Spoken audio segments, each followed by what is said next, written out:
السلام علیکم ورحمۃ اللہ وبرکاتہ۔ الحمد للہ رب العالمین والصلاة والسلام علی سید الانبیاء والمرسلین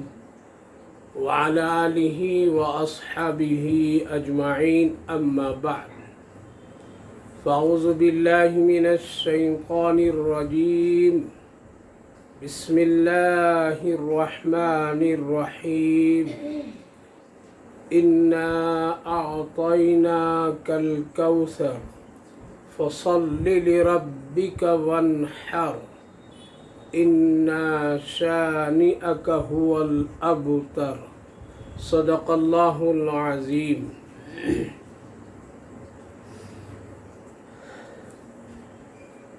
الحمدللہ، اللہ رب العالمین کا شکر، اس کا احسان کہ اللہ تعالیٰ نے ہم سب کو قرآن کریم کی بابرکت اس مجلس میں شرکت کی توفیق و مرحمت فرمائی ہے۔ اللہ تعالیٰ قبول فرمائے، آخرت کے لیے نجات کا ذریعہ بنائے۔ جو باتیں سنی جائے اس پر ہم سب کو عمل کی توفیق نصیب فرمائے۔ گزشتہ مجلس جو گزری تھی، جس میں سورۃ الماعون پر بات چیت ہوئی تھی، درمیان میں ایک ہفتہ کچھ طبیعت کی ناسازی کی وجہ سے رک گیا۔ اب الحمدللہ اسی سلسلے کی کڑی کو جوڑتے ہوئے آج سورۃ الکوثر پر ہم بات چیت کریں گے۔ جیسا کہ عرض کیا تھا کہ سورۃ الماعون میں اللہ رب العالمین نے کفار و مشرکین کے بد اخلاقی، اس کے اخلاق کے گراوٹ اور رذیلہ پن کا ذکر فرمایا تھا کہ ان کی عادت و خصلت ایسے ہے کہ وہ سب سے پہلے تو اپنے اللہ اور اپنے پیدا کیے ہوئے معبود کو جھٹلاتے ہیں، اور بدلے والے دین کا، اللہ کے سامنے حاضر ہونے کے دین کا جھٹلاتے ہیں۔ ساتھ ساتھ اللہ کے بندوں کے ساتھ وہ زیادتی کرتے ہیں، ظلم کرتے ہیں، ستاتے ہیں۔ یہ ان کے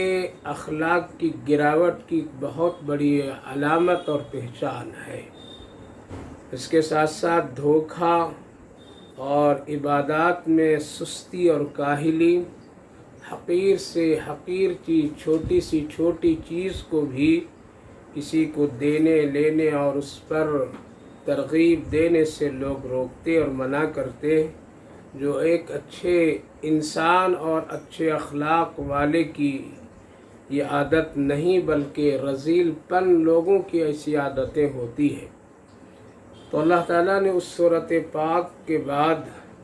سورۃ الکوثر کو لایا، اور اس سورۃ پاک نے بتایا کہ ایک طرف اگر بد اخلاقوں کی ایک بڑی تعداد ہے، تو ساتھ ساتھ بہت ہی بلند و بالا اخلاق کے بھی ہمارے بندے حضرت محمد الرسول اللہ صلی اللہ علیہ وسلم ہے۔ لہذا سورۃ الکوثر میں نبی کریم علیہ الصلاۃ والسلام کی سیرت پاک کا ایک بہت بڑا باب اور بہت بڑی چیز ہے، جو رسول اللہ صلی اللہ علیہ وسلم کی حیات مبارکہ اور آپ کی بلند اخلاق صرف دنیا میں نہیں بلکہ آخرت کے اعتبار سے بھی اللہ رب العالمین نے یہاں ذکر فرمایا، اور یہ بتلایا کہ کامیابی اخلاق کی بلندی میں، حسن خلق میں، اللہ کی اطاعت اور فرما برداری میں ہے، اللہ کے شکر کی ادا کرنے میں ہے۔ لہذا پہلی والی سورت سے اس سورت پاک کا ایک گہرا رشتہ اسی بنیاد پر ہے کہ اس سورت میں بد اخلاقوں کا ذکر تھا، اور اس سورت پاک میں دنیا کا سب سے عظیم بلکہ پوری کائنات کا اللہ کے بعد اگر کوئی عظیم ہستی جس کو اللہ نے خود فرمایا وَإِنَّكَ لَعَلَىٰ خُلُقٍ عَظِيمٍ، اس کا تذکرہ اس میں ہے۔ سورۃ الکوثر قرآن کریم کی ایک بہت ہی چھوٹی صورت ہے، یعنی تمام صورتوں میں سب سے چھوٹی صورت ہے، 3 آیات مبارکہ پر مشتمل ہے۔ مکۃ المکرمہ میں یہ چھوٹی سی صورت نازل ہوئی ہے، اگرچہ آیات کے اعتبار سے بہت چھوٹی ہے لیکن بہت جامع صورت ہے، اپنے مطلب کے اعتبار سے، جامعیت کے اعتبار سے۔ اس کے اندر میں جو اللہ نے اپنے حبیب سرور کائنات محمد الرسول اللہ صلی اللہ علیہ وسلم کو جو انعامات عطا فرمایا ہے، ان ساری خوبیوں کی بنیاد پر اس سورۃ پاک ایک جامع سورت کہلاتی ہے۔ کبھی چیز چھوٹی ہوتی ہے لیکن قیمت میں وہ بہت اونچی ہوا کرتی ہے، کبھی ایک چیز بہت زیادہ ہوتی ہے لیکن اس کی قیمت کم ہوا کرتی ہے۔ تو اس سورۃ پاک اگرچہ دیکھنے میں، پڑھنے میں، آیات کی ترتیب کے اعتبار سے چھوٹی ہے، لیکن نسبت ہے پیارے آقا صلی اللہ علیہ وسلم کی زندگی مبارک سے، حیات طیبہ سے، اور آپ کو اللہ نے براہ راست اس سورۃ پاک کے ذریعے سے خیر کثیر عطا فرمایا ہے اور شکر ادا کرنے کا حکم دیا، ساتھ ساتھ قیامت تک آنے والی امت میں آپ کا حسب و نسب اور آپ کے نام مبارک کا جاری رہنے کا بھی فرمان اور پیغام دیا ہے۔ لہذا اس سورۃ پاک اس معنی کر بہت ہی عظیم سورت کہلاتی ہے۔ اس سورۃ پاک کے شان نزول یہ ہے کہ نبی کریم علیہ السلام کی پہلی بیوی سے، یعنی حضرت ام المؤمنین خدیجہ الکبریٰ رضی اللہ عنہا سے جہاں بیٹیاں پیدا ہوئیں وہیں ساتھ ساتھ لڑکے بھی پیدا ہوئے، لیکن اتفاق سے اللہ رب العالمین نے لڑکوں کو بچپن ہی میں موت دی اور دنیا سے اٹھا لیا۔ ان میں سے حضرت قاسم کی جب وفات ہوئی، موت ہوئی، یا حضرت ابراہیم کی موت ہوئی، تو مکہ والے میں ایک بڑی خوشی کی لہر دوڑ پڑی اور لوگ خوش ہوئے، اور خوشی کا یہ عالم کہ ایک دوسرے سے اب کہنے لگے کہ مت گھبراؤ، مت ڈرو، اب محمد کا کوئی نام لینے والا نہیں ہوگا، اس کا حسب اور نسب اب چلنے والا نہیں ہے، جب تک کہ محمد ہے بس اسی وقت تک اس کا نام بھی ہے اور کام بھی ہے، اس لیے اب اس کے پاس کوئی نرینہ اولاد یعنی بیٹوں کی شکل میں کوئی بھی نہیں ہے، اور نسلیں اور حسب و نسب کا معاملہ بیٹوں سے ہے نہ کہ بیٹیوں سے ہے، اس لیے اب محمد مقطوع نسل ہو گیا، لہذا چند سالوں کے بعد اس کے نام و نشان بھی مٹ جائیں گے۔ اس طرح لوگ تانے دینے لگے، چرچا کرنے لگے، لیکن کیا خبر کہ اللہ رب العالمین جس کا چرچا زمین و آسمان میں کیا ہو اور کرتا ہو، اور جس کے خاطر پوری کائنات کو عدم سے وجود میں لایا ہو، اس کا نام کیسے مٹ سکتا ہے اور اس کے نام کو کون کیسے ختم کر سکتا ہے؟ اسی طرح کی سورۃ پاک کے ایک عنوان اور ایک جھلک سورۃ الضحیٰ میں بھی گزرا ہے، جہاں اللہ رب العالمین نے فرمایا وَالضُّحَىٰ وَاللَّيْلِ إِذَا سَجَىٰ مَا وَدَّعَكَ رَبُّكَ وَمَا قَلَىٰ، یعنی نہ اللہ جب لوگ کہہ رہے تھے کہ اب محمد سے اللہ ناراض ہو گیا، وہی نہیں آ رہی، تو اللہ نے جواب دیا تھا نہ اللہ ناراض ہے، نہ اللہ اپنے نبی محمد صلی اللہ علیہ وسلم کو چھوڑا ہے۔ تو اسی طرح سے جب تانے لوگ دینے لگے اور نبی کریم علیہ السلام کے سلسلے میں اس طرح سے بات اور گفتگو کرنے لگے، تو اللہ رب العالمین نے اس وقت اس سورۃ پاک کو نازل فرمایا اور یوں فرمایا اِنَّا أَعْطَيْنَاكَ الْكَوْثَرَ، بے شک ہم آپ کو حوض کوثر عطا کیا یا خیر کثیر عطا کیا۔ علماء مفسرین محدثین کا اس صورت پاک میں دونوں راہیں، لیکن زیادہ تر حوض کوثر کے سلسلے میں بات ہے کہ اللہ تعالیٰ نے آپ کو ایک ایسے وقت میں اور ایسے مقام پر جہاں اس نعمت کی اور اس طرح کی چیزوں کی بڑی سخت ضرورت پڑے گی اور کسی کے پاس یہ نعمت نہیں ہوگی، اس وقت اے میرے نبی ہم آپ کو حوض کوثر یعنی میدان محشر میں ایک حوض عطا کر دیں گے، اور وہاں آپ کے لیے ہم نے طے کر دیا، انا اعطینا عطا کر دیا ہم نے اس حوض کوثر سے آپ اپنی امت کو اور تمام لوگوں کو آپ پانی پلائیں گے۔ یہ ایسی چیز ہے اور ایسی نعمت ہے جس کو ہر ایک کو اس وقت ضرورت پڑے گی۔ لہٰذا اگر خدا نخواستہ آپ کا بیٹا اس دنیا سے ہم نے اٹھا لیا، لے لیا، تو دنیا کو ہم نے تو ایسا ہی بنایا ہے کہ یہاں کوئی ہمیشہ رہنے کے لیے نہیں بلکہ آنے اور جانے کا سلسلہ ہے، اور اس طرح سے ہونے سے کسی کا نام و نشان نہیں ختم ہوتے ہیں۔ نام و نشان کا زندہ رہنا خیر کے ساتھ یہ بہت بڑی نعمت ہے، اور آخرت کے اعتبار سے کامیابی وہ ایک اور بڑی نعمت ہے۔ لہذا انا اعطیناک الکوثر، بے شک ہم نے آپ کو حوض کوثر عطا فرمایا، اس میں بہت خیر ہوں گے، بہت ہی بھلائیاں ہوں گی، لوگوں کے لیے نفع کی اس میں چیز ہوگی۔ یعنی جس وقت میں لوگ میدان محشر میں اپنے قبروں سے نکل کر کے کھڑے ہوں گے اور شدت کی پیاس میں ادھر ادھر لوگ تڑپ رہے ہوں گے، ایسے موقع پر آپ حوض کوثر پر تشریف فرما ہوں گے۔ وہ حوض کوثر اتنا حسین اور خوبصورت، جس کے در و دیوار سونے چاندی اور موتیوں اور تمام جواہرات سے مزین،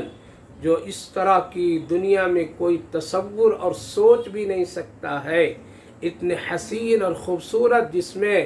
دو طرح سے پانی وہاں آ کر کے گر رہے ہوں گے، یعنی ایک ایسا نہر اس کے اندر میں فٹ، جس سے حوض کوثر کا صاف و شفاف پانی، جس کی فضیلت اور برکت یہ ہے کہ جب ایک مرتبہ پی لے گا وہاں آدمی تو پھر اس کو کبھی بھی شدت کی پیاس محسوس نہیں ہوگی، اور پھر ایسے موقع پر جس وقت لوگ پانی پانی کی صدائیں لگائیں گے، اس وقت میں صرف اور صرف یہ پانی پلانے کی نعمت اور پانی کی نعمت حوض کوثر کی شکل میں ہم سب کے آقا سرور کائنات محمد الرسول اللہ صلی اللہ علیہ وسلم کے پاس ہوگا۔ یہ اللہ نے آپ کو عطا کر دیا ہے، لہذا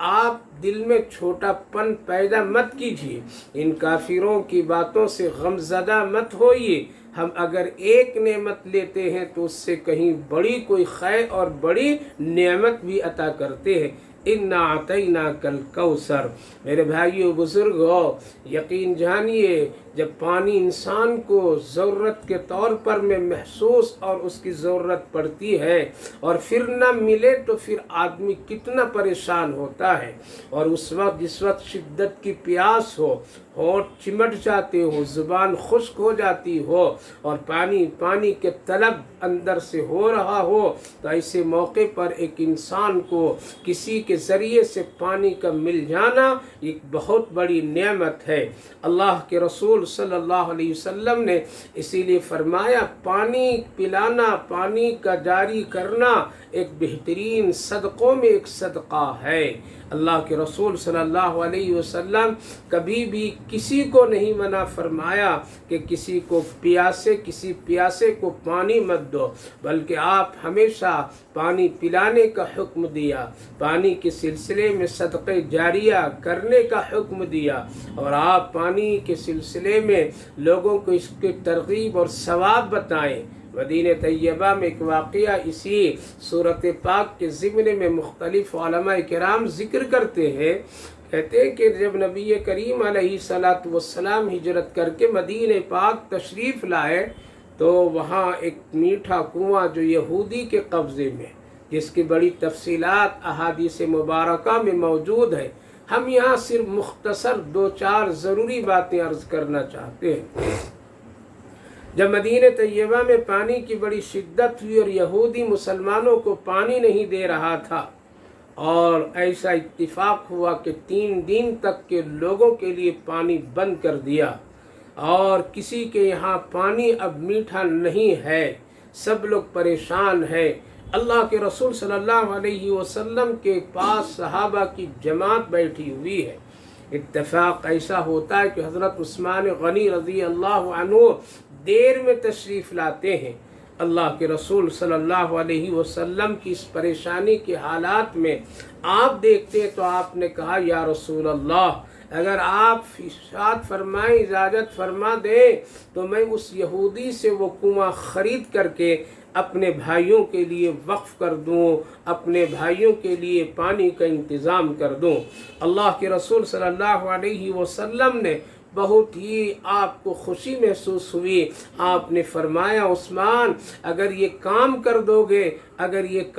دو گے تو پھر کل حوض کوثر پر میرے ساتھ تو بھی میری امت کو پانی پلاؤ گے۔ میرے بھائیو بزرگو، حضرت عثمان غنی رضی اللہ عنہ تشریف لے گئے، یہودی سے بات چیت کیے، لیکن وہ نہیں دینے کے لیے تیار تھا۔ بہت ہی مشکل سے تفصیل ہے، الغرض کسی نہ کسی طرح آدھے کنویں کا سودا کر لیے۔ حضرت عثمان غنی رضی اللہ عنہ جب آدھے کنویں کا سودا کیے اور پانی اسی وقت لے کر کے آئے ایک ڈول میں، اللہ کے رسول صلی اللہ علیہ وسلم کی خدمت میں پیش کیے، اور ایک پانی کا پیالہ اللہ کے رسول صلی اللہ علیہ وسلم کے ہاتھ میں دیے۔ یا رسول اللہ، آپ کی دعا اللہ کے فضل سے کام بن گیا، اور یہودی سے منہ مانگی قیمت دے کر کے میں نے آدھا کنواں خرید لیا ہے، اور وہاں سے یہ پانی لے کر کے آیا ہوں۔ یا رسول اللہ، اس کو آپ نوش فرمائیے۔ اللہ کے رسول صلی اللہ علیہ وسلم پانی کا پیالہ لے کر کے آپ نے اس وقت یوں ارشاد فرمایا، اور آپ نوش فرما کر کے یوں فرمایا، اے لوگو، جس طرح سے عثمان اس وقت ہم کو پانی پلایا اور امت کے لیے، تمام مدینے والوں کے لیے پانی کا انتظام کیا، کل عثمان میرے ساتھ حوض کوثر پر کھڑے ہو کر کے میری امت کو وہاں بھی پانی پلائیں گے۔ لہذا پتہ یہ چلا پانی ایک بہترین صدقہ ہے، پانی انسان کی کیسی ضرورت ہے، اور یہ نعمت اگر کسی سے چھین لیا جائے تو وہ بہت ہی محروم کی بات ہے۔ لہذا اللہ کے رسول صلی اللہ علیہ وسلم کل میدان محشر میں کھڑے ہوں گے، آپ کے ارد گرد صحابہ کرام رضوان اللہ عنہم اجمعین بھی ہوں گے، اور سر فہرست حضرت سیدنا ابو بکر صدیق رضی اللہ عنہ بھی ہوں گے، حضرت عمر رضی اللہ عنہ بھی ہوں گے۔ آپ سب تعاون اور مدد کر رہے ہوں گے۔ پیالے اتنے ہوں گے جس کے بارے میں اللہ کے رسول صلی اللہ علیہ وسلم نے فرمایا، آسمان کے ستاروں سے بھی زیادہ پیالے اللہ رب العالمین وہاں میرے پاس رکھ دیں گے، جس سے ہماری ہر ایک امت سیراب ہوگی اور پانی پیے گی۔ اور اتفاق ایسا بھی ہوگا کہ جب کچھ لوگ آئیں گے تو فرشتے ان کو ہٹا دیں گے۔ اللہ اکبر! اس وقت فرشتے پہچان لیں گے یہ آنے والا کون ہے، یہ پانی لینے والا کون ہے، آج کیوں آ رہا ہے محمد الرسول اللہ صلی اللہ علیہ وسلم کے پاس۔ لہذا فرشتے اس کو روک دیں گے، کیونکہ وہ پہچانتے ہوں گے کہ یہ کون شخص ہے۔ اللہ کے رسول صلی اللہ علیہ وسلم فرمائیں گے، روکو نہیں، پیاسوں کو پانی پلانے دو، حساب و کتاب کا معاملہ اللہ کے سپرد ہے، ہم تو پانی گنہگاروں کو بھی آج پلائیں گے۔ فرشتے کہیں گے، یا رسول اللہ، یہ وہ لوگ ہیں جو دنیا میں عیش اور عیش پرستی کرتے ہوئے، دنیا میں اللہ کا باغی اور آپ کی نافرمانی کرتے ہوئے زندگی گزارے، آپ کے دین اور شریعت کو بدلنے والے لوگ یہ ہیں، آج آپ کے پاس پانی کے لیے آ رہے ہیں، اس لیے ہم اس کو روک رہے ہیں کہ جب تم کو اختیارات تھے تو تم باغی بن گیا، شریعت اور دین کو بدل دیا، نبی کی باتیں تجھے اچھی وہاں نہیں لگی، آج تیرا حق نہیں ہے کہ تم محمد الرسول اللہ صلی اللہ علیہ وسلم کے ہاتھوں سے حوض کوثر پانی تم پیو، لہذا اس لیے روک رہا ہوں۔ اللہ اکبر، کتنی شرمندگی کی بات ہوگی آج جو لوگ نبی کی باتوں کو ٹھکرا دیتے ہیں، اللہ سے بغاوت کرتے ہیں، نبی کی سنت کو حقیر جانتے ہیں، نبی کے کام کی توہین کرتے ہیں، رسول اللہ صلی اللہ علیہ وسلم کے صحابہ کی زندگی کو ایک فقیرانہ، درویشانہ اور سب سے کمزور زندگی سمجھتے ہیں، لہذا کل ان کو پتہ چلے گا جب ان کے سامنے ابو بکر و عمر اور صحابہ کی بڑی جماعت ہوگی، اور جس وقت یہ لوگ ایسے خیالات والے لوگ جب پہنچیں گے اور فرشتے دھدکار دیں گے، تو بتاؤ میرے بھائیو بزرگوں، اس وقت کون ہے جو ایک قطرہ پانی دے دے گا؟ ادھر پیاسا پیاسا پانی پانی کی صدائیں ہوگی، اس وقت وہ محسن انسانیت، ہم سب کے خیر خواہ، ہم سب کے محسن پیارے آقا سرور کائنات محمد الرسول اللہ صلی اللہ علیہ وسلم ہی فرمائیں گے آنے دو آنے دو، میرا کام ہے گنہگاروں کو بھی پلانا، حساب و کتاب تو اللہ کے ذمے میں ہے۔ وہی حوض کوثر اللہ نے آپ کو عطا فرما دیا، انا اعطیناک الکوثر، آپ کو ہم نے، اے میرے نبی، آپ کو ہم نے حوض کوثر عطا فرمایا، جس میں خیر کثیر ہے، جس میں بہت سی بھلائیاں ہیں، لوگوں کے لیے عافیت ہے، لوگوں کے لیے سکون ہے، میدان محشر کے لیے ایک بہت بڑی نعمت ہے۔ یقیناً جہاں پانی نہ ہو اور پانی مل جائے تو اس سے بڑی کوئی نعمت نہیں ہوتی ہے۔ اللہ رب العالمین نے آگے ارشاد فرمایا فَصَلِّ لِرَبِّكَ وَانْحَرْ، جب ہم آپ کو اتنی بڑی نعمت دی ہے تو دو کام کیجئے، اور وہ دو کام ہے آپ شکر ادا کیجئے، شکر ادا کیجئے۔ شکر ادا کرنے کے لیے اللہ نے دو چیزیں بنائی ہے، ایک بدنی عبادت اور ایک مالی عبادت۔ بدنی عبادت میں سب سے زیادہ اہم اور افضل عبادت نماز ہے، لہذا اگر کسی کو کوئی نعمت مل جائے، کسی کو کوئی اللہ کی طرف سے بہترین اور بڑی نعمت ملے یا چھوٹی نعمت ملے، ایسے تو اللہ ہم سب کو بغیر کسی طلب کے ہزاروں نہیں کروڑوں نعمتیں عطا فرما دیا ہے، آنکھ کی شکل میں، منہ کی شکل میں، زبان کی شکل میں، سننے کے لیے کان کی شکل میں، دل و دماغ کی شکل میں، یہ پورا جسم اور پورے اعضاء اس کی شکلوں میں، اور ہم اور آپ کو اللہ نے، ہمیں اور آپ کو اللہ نے جو زندہ سلامت رکھا، کھلاتا پلاتا، یہ کم بڑی نعمت ہے، لہذا اس کی ادائیگی اس طرح سے شکر کے طور پر کرنے چاہیے کہ وہ نماز کثرت سے پڑھے، یعنی فرائض کے علاوہ وہ شکر کی نماز الگ سے پڑھے کہ اللہ تو نے مجھے اتنی اچھی زندگی عطا کی ہے، اے اللہ تو نے ہمیں یہ نعمت عطا فرمائی ہے، اے اللہ تو نے ہمیں صحت عطا فرمائی، فنا جو بھی انسان کے پاس اللہ کی نعمتوں کی شکلیں میں موجود ہو، چاہیے کہ ہمیشہ روزانہ شکرانے کی 2 رکعت نماز ادا کرنی چاہیے۔ لہذا اللہ رب العالمین نے 2 شکر کا طریقہ یہاں بتایا، پہلا یہ ہے فَصَلِّ لِرَبِّكَ، آپ اپنے رب کے لیے نماز پڑھیے، یعنی اس نعمت کا آپ شکر ادا کیجئے۔ سوچئے میرے بھائیو بزرگوں کہ اللہ رب العالمین ہی ہم سب کو شکر ادا کرنے کی بھی نعمت عطا فرماتا ہے۔ نبی کریم علیہ السلام تو ہمیشہ اللہ کا شکر ادا فرماتے تھے، آپ معصوم تھے، پھر بھی آپ کثرت سے نمازوں کی ادائیگی فرماتے تھے، لمبے لمبے سجدے فرماتے تھے، رکوع فرماتے تھے، آپ اتنا روتے گڑگڑاتے تھے، کثرت سے آپ استغفار فرماتے تھے، جس کو دیکھ کر کے حضرت ام المومنین عائشہ صدیقہ رضی اللہ عنہا نے ایک موقع پر سوال کی، پوچھی یا رسول اللہ آپ تو معصوم ہیں، آپ کو اللہ نے خطاؤں سے بچا رکھا ہے، آپ معصوم ہیں، پھر بھی اتنے لمبے سجدے، اتنی لمبی عبادتیں، اتنا رونا اور گڑ گڑانا، کثرت سے استغفار کرنا، یہ کیوں ہوتا ہے؟ اللہ اکبر۔ نبی کریم علیہ السلام نے کیا جواب فرمایا کہ عائشہ کیا میں اللہ کا شکر گزار بندہ نہ بنوں؟ پتہ یہ چلا نعمتوں پر ہمیشہ شکر ادا کرنی چاہیے، نعمتوں پر اللہ کی ہمیشہ شکر نماز کی شکل میں ادا کرنی چاہیے۔ افسوس ہے کبھی لوگ کوئی نعمت اللہ عطا فرماتا ہے تو پھر وہ کبھی قبروں پر، مزاروں پر بکریوں کو ذبح کر کے، تو مرغیوں کو ذبح کر کے، دھاگوں کو باندھ کر کے، چادروں کو چڑھا کر کے، نہ جانے کیسے کیسے حالات پیدا کر کے شکر ادا کرنے کی سمجھ لیتے ہیں۔ یہ ساری چیزیں فضول اور بیکار۔ شکر ادا کرنے کی سب سے جو بڑی چیز ہے وہ یہ ہے کہ اللہ کی اطاعت اور فرما برداری کرو، اور اس کا اظہار شکر کا نماز کے ذریعے سے کیا جائے۔ فَصَلِّ لِرَبِّكَ، آپ اپنے رب کے لیے نماز پڑھیے، کثرت سے نماز پڑھیے، شکرانہ نماز ادا کیجئے۔ آپ صلی اللہ علیہ وسلم ہمیشہ اللہ کا کثرت سے شکر ادا کرتے تھے۔ دوسری نعمت اور شکر ادا کرنے کا ونحر یعنی مالی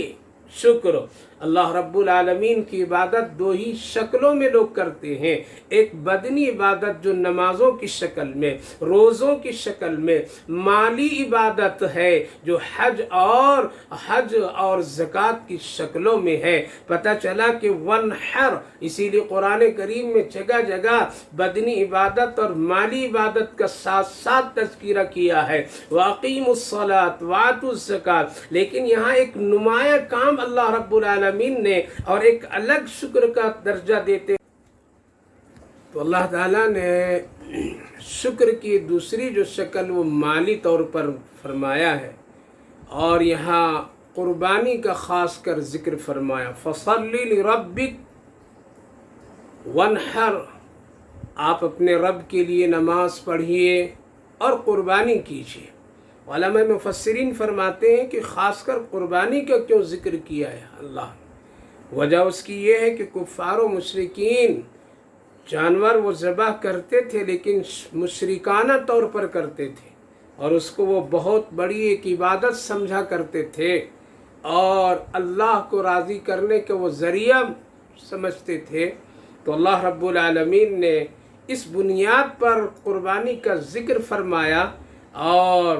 طریقہ رسول اللہ صلی اللہ علیہ وسلم کا جو قربانی کا ہے وہ صحیح ہے، اور تمام مشرکانہ عمل سے وہ دور ہے، تاکہ رسول اللہ صلی اللہ علیہ وسلم قربانی کر کے اپنی امت کو دکھا دے، بتا دے کہ حقیقت میں قربانی کے ذریعے سے اللہ کا اس طرح شکر ادا کیا جاتا ہے۔ تو ایک مالی عبادت اور ایک بدنی عبادت، یہ دو شکر کے ذریعے ہیں۔ وقتاً فوقتاً آدمی کو یہ دونوں راستہ اختیار کرنے چاہیے۔